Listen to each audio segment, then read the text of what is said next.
Hello, Charlie here at My Messy Fingers. I just finished an album for a customer. It's a custom, so there will not be a full tutorial on this out of respect for the fact that this is a custom order. She let me play with Mintay papers. It's called Nana's Kitchen, and there are some really big and bold images in this collection.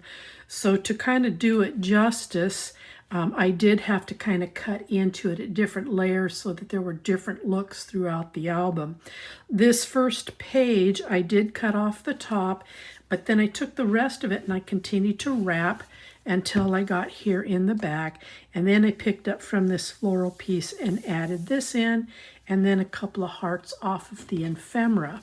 I have an ephemera piece here that I hooked on. This is a towel that you usually find hanging over the oven stove.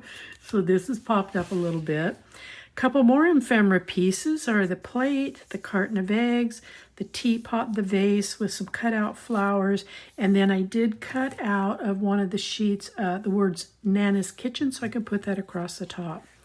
I had some green satin ribbon in my collection, and I thought that it worked really super well with the green that's in this plate. So let's open this up. We do have 2, 4, 6, 8 signatures plus the front and the back panels for a total of 10. Now this is one of the cards that I have here. It's a magnet closure. You can make some special notes or dedications here. Here we have a nice big sheet that you can journal on, maybe take some measurement conversions or substitution conversions and write them in here. This is one of the remaining pieces that has some menus on it, so I thought I would just tuck that in there. On this page, this is one of those very large images that I cut into. I really liked the teapot here, that's what I'm going to call it, plus the floral. This was just, to me, very, very pretty.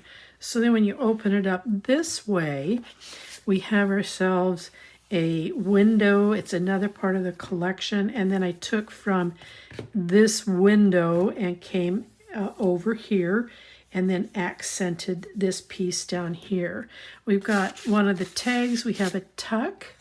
This has got a small tuck if you want to add some items. And then this is a tuck right here. We have a small tuck there with one of the tags. Open this up and we've got a nice little tuck going on here. Come down here, we've got a tuck. I know that this is kind of dark, but with a really dark black pen, you could journal on that. I think that that would be very nice. And then when you open this up on the bottom, we have another tuck with one of the ephemera pieces, which is a heart. This is a cutout. It's a chest that's in this 6 by 8 pad. So I cut it out and then mounted it really carefully on some of this harvest cardstock and then put in a couple of the ephemera pieces to dress it up. This has got one of those cards again on the front with a little ephemera piece, and you can make some journaling in there. And then when you open this up, this would be a great place to put a photo of a special dish and then write in some of your not menu, but items that you would need in order to make it. So then you go ahead and close this, and then you close this. Now each one of these has a pull-out. I only covered one side, but I used a special die that I have in order to highlight that there is a pull-out card here. And then you just gently tuck it back in.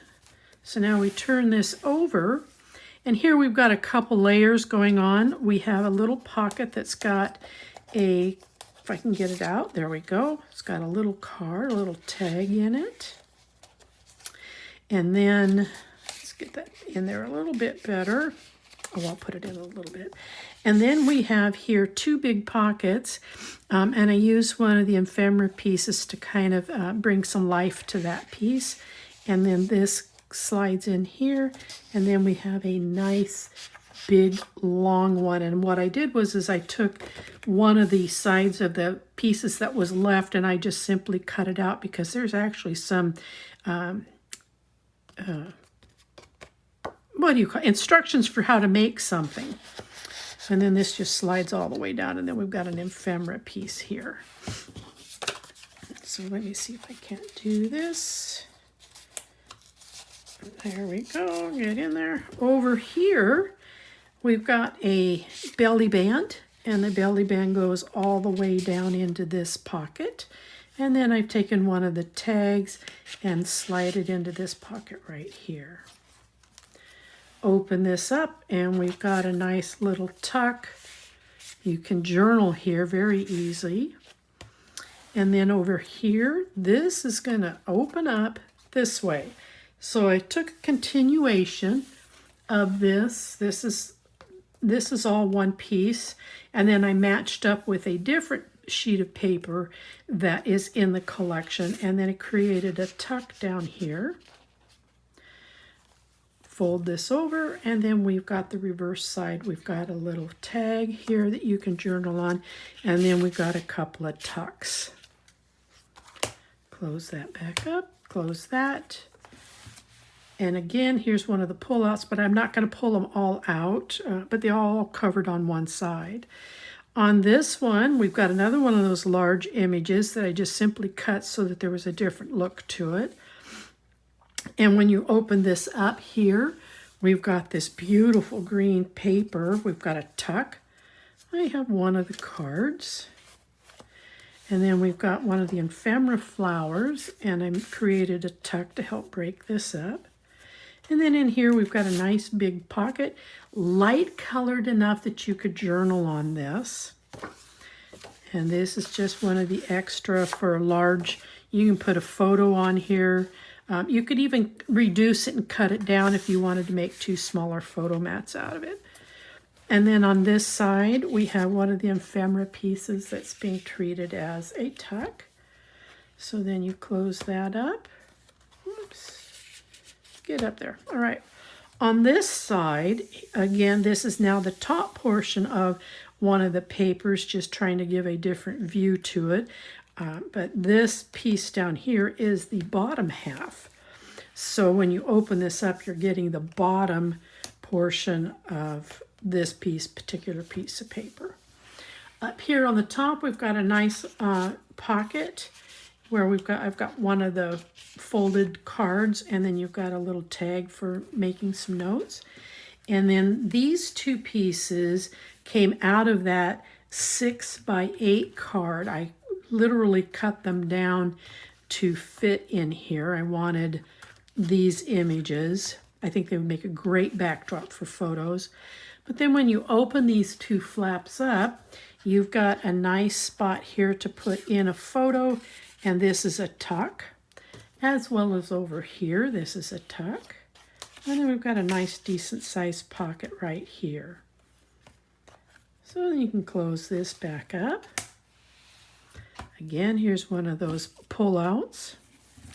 And then here is another flip up, and again, a different view of the paper.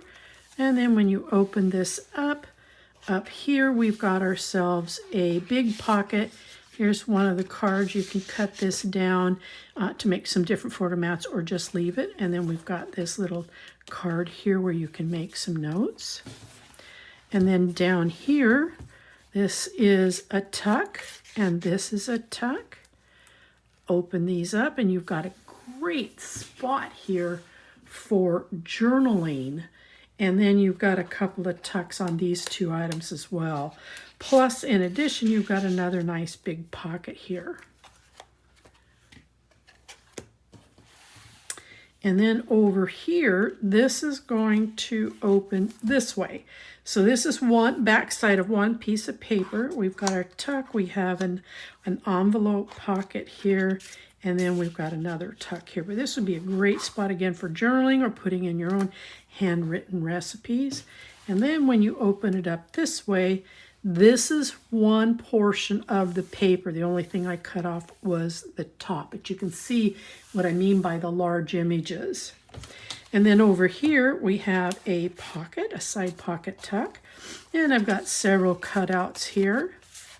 And then here's just a nice accent of some recipes. That's the word I'm looking for, recipes for making items. And then you close this up. And then here we got ourselves a waterfall, and I did cover both sides. And then you've got your last final spot down here in the back. All of these can be matted with photos of special recipes that you've already baked and you took pictures of, or you can take and cover in here some 3x5 recipe cards and put it on both sides. And then back here, this is a multi-layered tuck. And I went ahead and kind of played around a little bit and labeled, we've got desserts, soups, baking, and entrees. And these are long, deep pockets where you can put in items. And I simply cut some of these blank cards to fit. And this one, I'm just slipping them in here. This here is actually my mom's fruit muffin mix. And it's a hit every time I give it out. So this customer has been a good repeat customer for me. So I'm sharing with her my mom's fruit muffin recipe. I hope she enjoys it. So that is Nana's Kitchen. And again, there is not a tutorial on how to build this because I'm respecting the privacy of the individual that paid to have this built. I do take custom orders. Please reach out to me via my email at mymessyfingers55@gmail.com and we can discuss the particulars. And I thank you for viewing. Until next time, bye-bye.